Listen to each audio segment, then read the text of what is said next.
Have you ever wondered what would happen if Naruto had the 8 inner gates? Because I know I sure have, so I made it my mission for the past week to work on this exact scenario. So, what can I say except you're welcome? But no, seriously, if you guys go on to enjoy the video, you know what to do. So without any further ado, let's get into it. The first question we have to ask is, how does Naruto learn the 8 inner gates? And it's quite simple, really. Rock Lee. And I know some of you are probably like, what? Bro, what are you talking about, man? But hear me out. He's not gonna teach him, but introduce Naruto to Might Guy. And it's simple, really. With Naruto and Lee being in the village, there's a really fat chance that one day Lee might see Naruto getting picked on for being the demon brat. But Lee being the person he is, he would stand up for him and ask Naruto why he didn't fight back. But Naruto would say, I can't, I'm too weak. And Lee, feeling bad for Naruto, would tell him that he knows someone who could maybe help him with that, telling him to meet him at sunrise at some random training grounds. Here, Naruto would end up being introduced to Might Guy and would begin the same rigorous training routine until the day of the first arc would come around, the Mizuki arc. Hey Naruto, I know a secret way you can become a genin. You do, Mizuki-sensei? Naruto would say, as he would believe him, gullible as ever, as he would then go on to steal the scroll of sealing and meet Mizuki in the forest, as well as learning the multi-shadow clone jutsu. He would then suddenly have a demon wind shuriken thrown at him as Mizuki yells, "You fool!" But Naruto easily dodges, having trained with Might Guy for the past 3 years, and so using his newly acquired multi-shadow clone jutsu would absolutely foderize Mizuki. As once Hiruka arrives, he sees an unconscious Mizuki with Naruto standing over him saying, "Believe it!" as Naruto would be promoted to a genin, and so we now jump into the bell test. You can use any weapons including shuriken. If you're not prepared to kill me, you won't pass. When I say start, you can begin, Kakashi would say as Naruto rushes him, trying to use his taijutsu to defeat Kakashi, but it wouldn't work since Kakashi would parry him, trying to hold on to Naruto to stop him, but Naruto spins midair, throwing a kick at Kakashi, who would be stunned with Naruto's taijutsu abilities, and wanting to put him to the test, would toy with him a little, eventually causing Naruto to resort to his only jutsu, the multi-shadow clone jutsu, as he would bombard Kakashi, who would substitute out of there, hiding, thinking that jutsu's definitely going to be a problem. And Naruto would angrily try to find him, but eventually, Kakashi would come out of hiding alongside with 5 clones, and he would defeat all of Naruto's clones, eventually tying them up, where we would get the scene where Naruto would be fed by the team, and they would pass, leading to, yep, you guessed it, the Kakashi face reveal arc. That's why he's the GOAT! The GOAT! Hey old man, I'm tired of these glorified chores. I want a real mission already. A real mission, you say, Naruto? Fine, I think I have just the job, Hiruzen would say as Tazuna enters the room making his first appearance, as we flash forward to the team making their way to the Wave Village. On their way there, they're encountered by the Demon Brothers, but this time around, Naruto's ready, meaning he handles one of the brothers just as well as Sasuke does, and the mission continues until we get our beloved Kakashi vs Zabuza fight, and eventually it would be up to Naruto, Sasuke, and Sakura to save Kakashi, and that they would, using the same plan they had in the original to save Kakashi, as he would finish what he started and Zabuza would be saved by Haku.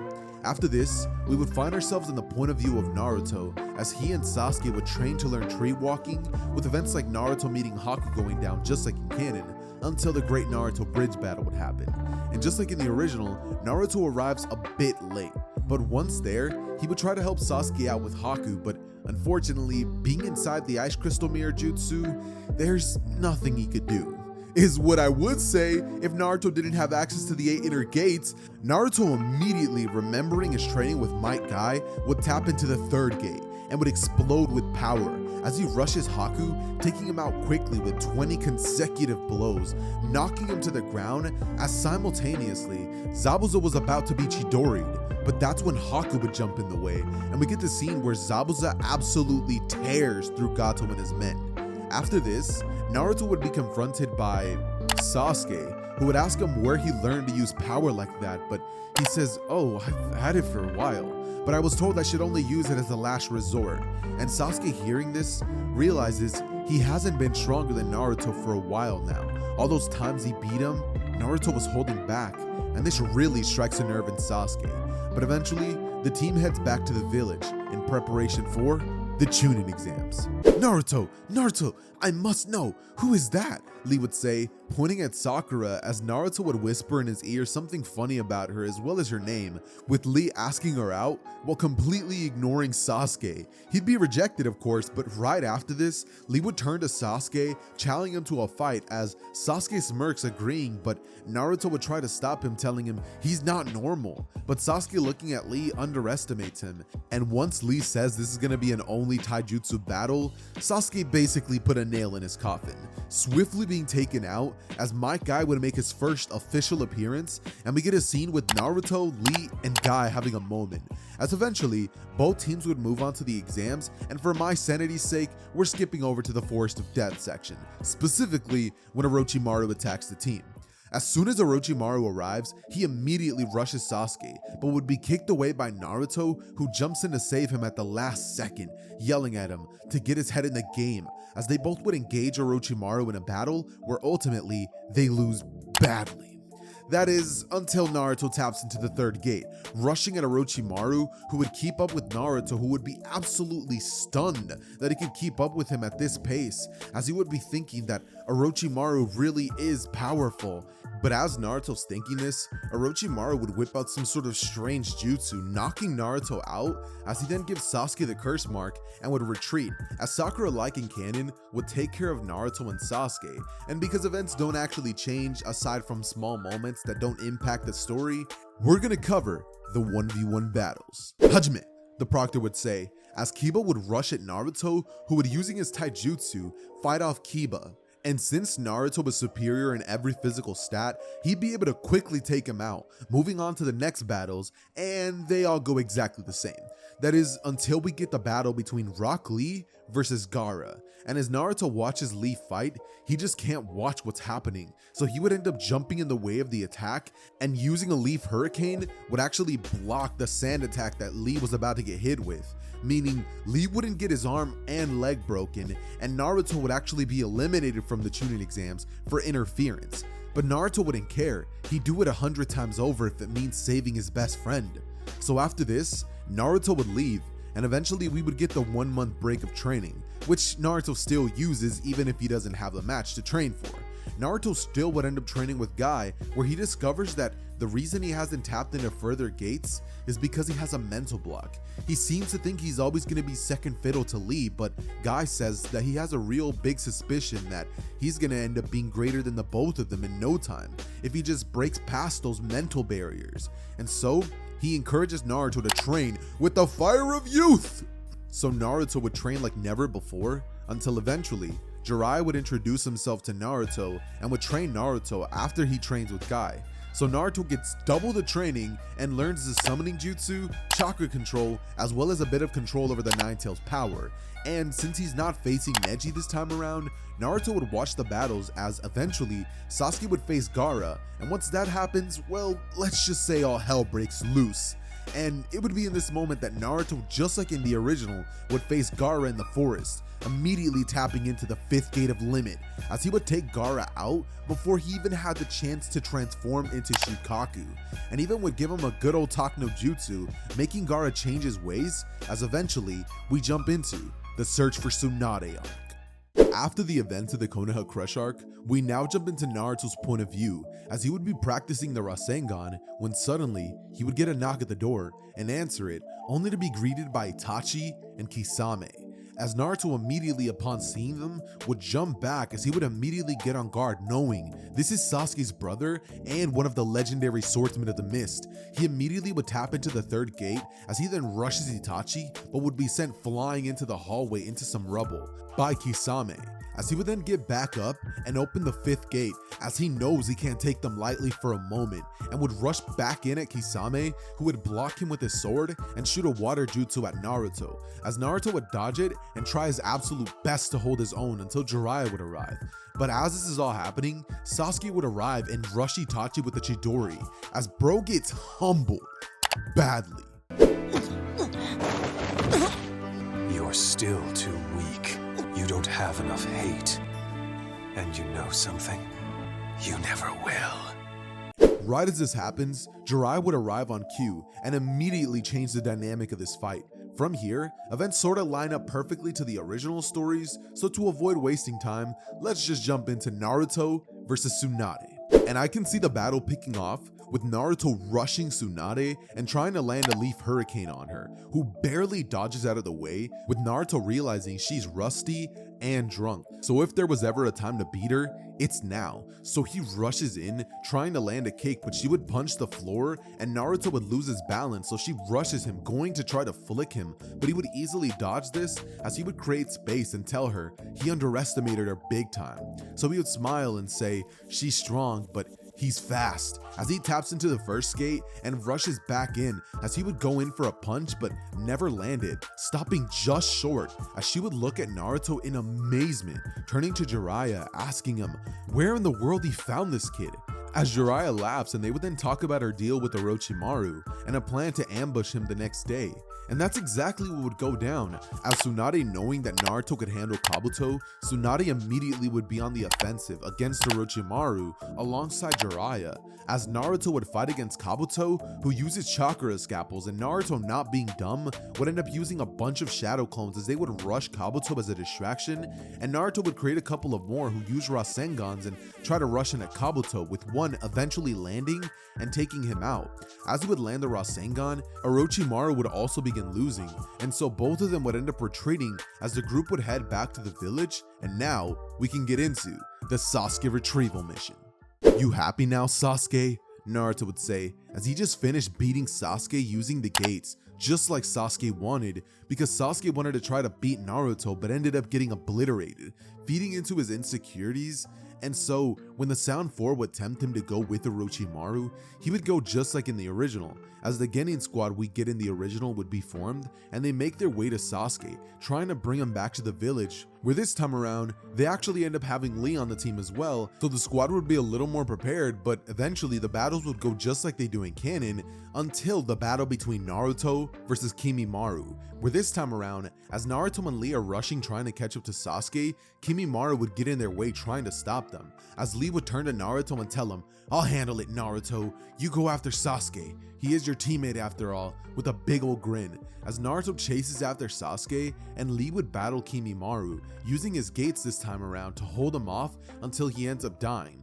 Switching back to Naruto's point of view though, he would end up catching up to Sasuke as he yells out his name, and the two would obviously have a little bit of a dialogue moment, as eventually they would rush each other, and to be honest, without gates, Naruto would be getting beat pretty badly, as Sasuke asks Naruto why he doesn't use his real power, and Naruto gets up, tapping into the fourth gate as he tells Sasuke he asked for it, and Sasuke smiles, tapping into his full curse mark power with a smile saying, "Yeah, I did," as he screams, "This time, things are gonna be different," rushing in as the both of them would clash, and surprisingly, it would be dead even, as they go back and forth using taijutsu, and eventually Sasuke would voice his true feelings, as he would ask Naruto, "Why'd you have to leave me in the dust? When did I become so weak?"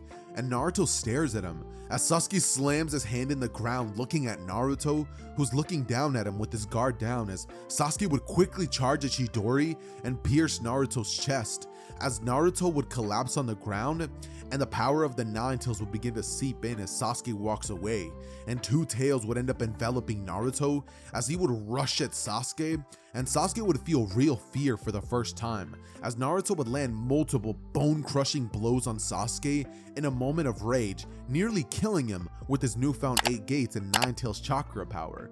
But Naruto would snap out of it as he would fall to his knees, realizing what he did, and he would immediately grab onto Sasuke as he would rush him back to the village as fast as he possibly could. And Sasuke would remain in critical condition for about 2 months, as Naruto at this point would already have left for his training journey with Jiraiya, where Naruto would learn a couple things, so let's speedrun them. Naruto learns to tap into the 7th gate, Naruto learns chakra control, elemental jutsus, more taijutsu, and Sage Mode. And you might be wondering why he learned Sage Mode here. Well, it's because eventually Naruto plateaus, and wanting to learn more with a couple months to spare, he would end up getting Jiraiya to stop holding out on him. So they would travel to Mount Myoboku, and they're both able to master it. Following this, we get a weird stretch of filler arcs considering the next 4 villains of the story are pretty much fodder to the new Team 7, who now has Sasuke with them and Naruto's insane taijutsu abilities combined with his Nine-Tails power. So Deidara and Sasori get swept in the first round, and in the second round, Hidan and Kakuzu get swept as well by Konoha's Justice League, aka Team 7. And because Team 7 have been so successful on their missions to handle Akatsuki members, they would be sent by Tsunade to the Rain Village, marking the beginning of the Pain Arc. We immediately jump into Sasuke's point of view as he would interrogate a Rain Village shinobi trying to get information on the leader of the Akatsuki, and after a bit of persuasion, the ninja would begin singing like a bird, telling Sasuke and in turn Team 7 what they needed to know, as Sasuke would then go on to tell the group everything, and Team 7 would plan an ambush on Pain and Konan, as they would quickly rush to Pain's location only to be greeted by the Paths of Pain and Konan, who were expecting them, as Konan would speak up saying, "Don't you think it's kind of foolish to just rush your enemy head on?" But Naruto would crack his knuckles, Sakura would smile, and Sasuke would activate his Sharingan, as Naruto says, "Nah, we figured we'd give you a chance," as they would rush in at the Paths of Pain, who immediately try to take out the team, but using their newfound team chemistry, they would time their attacks perfectly, destroying 3 Paths of Pain easily, turning to the real Diva Path, who would then use the almighty push and would blow them back, as Sasuke rushes in with the Chidori, but would be hit by Konan's paper bombs, as Naruto would appear and nearly destroy the Diva Path, but he would be sent flying back, as it would be at this point that the team would realize the jutsu's weakness and would formulate a plan around it, as Naruto taps into the 7th gate, getting serious, and Sasuke would tap into the power of the curse mark, as Sakura would punch the ground, and in a flash, they would body flicker as Sasuke and Naruto would disappear, taking out the other 2 paths, and Sakura would rush at Konan, being sent flying back by paper bombs, as Naruto would grab her and Sasuke would knock Konan out, as Pain, seeing he's about to lose, would end up whipping out Chibaku Tensei, and so from here, he would finally give the 3 of them some trouble.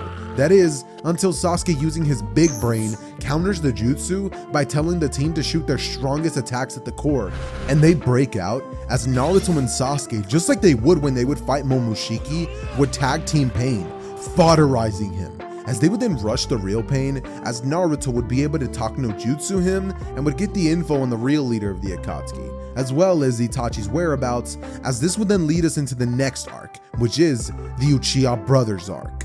Naruto, Sakura, I want you two to promise me something, that no matter what happens, you won't step in the way of this fight. But Sasuke, you can't ask me to do that, Naruto says. Yes, I can, and I will, Sasuke would reply, as he says, besides, if I don't win, I got you to avenge me, but that won't happen. I will win. Trust me, Naruto. From here, Naruto and Sakura nod, as Sasuke would battle against Itachi, and it would go more or less according to the battle we would get in the original. The only change being that Naruto and Sakura would actually fight off against Kisame, since he is an Akatsuki member, and I definitely see him trying to capture Naruto. Plus, it's kind of funny since they would sort of have a bit of a rematch, and unfortunately for Kisame, the whole battle is the complete opposite of the last time they met. Considering this Naruto is a monster, I genuinely believe that Sage Mode Naruto would have a fat chance at beating Kisame, but now he has access to the 7th gate, which was shown to destroy Kisame in the anime itself, so it's a low difficulty fight, and once all would be said and done, Sasuke would have the iconic forehead tap moment with Itachi. As once the battle would be over, Naruto and Sakura would rush towards Sasuke trying to see if he's okay, and it would be in this moment that Obito, seeing Naruto, would decide that now would be a perfect time to capture the Jinchuriki. As from here, I can definitely see him trying to be goofy, but then Naruto would tell him to cut the act, as Obito would get serious and tell Naruto that he's going to be taking Sasuke. As Naruto would lose his cool, asking why every bad guy always wants Sasuke, as he looks at Obito and taps into Sage Mode, as he would rush Obito but go right through him, as Obito would ask Naruto if that's really it. And Naruto, realizing that Obito's no joke, would tap into the 7th gate, realizing he could have seriously died then and there if not for Obito flexing on him. And now it would make a world of a difference, since Naruto would now be fast enough to sort of could keep up with Obito, and with Sakura backing him up, he would be able to avoid any fatal injuries. That is, until Obito takes Sakura out, and I mean kills her, because in his own words, she's a nuisance. From here, Naruto would remain silent as he taps into the 8 inner gate and proceeds to absolutely mollywop Obito, not caring about the consequences in that moment, not wanting Sasuke to be taken, as he would defeat Obito being faster than Obito's Kamui could even react, and ultimately kill Obito. But at what cost? Well, I'll tell you, his chakra, because bro ends up being really tired after using the 8 gates. And I know some of you guys were like, yo, did Naruto die? But come on now, he has Kurama, who has been shown to heal him from much worse damage. And if Naruto could heal Might Guy after using the 8th gate, I see no reason why Kurama wouldn't be able to do the same for Naruto. And with that, the third of the Akatsuki has been completely neutralized, meaning this what if is unfortunately done.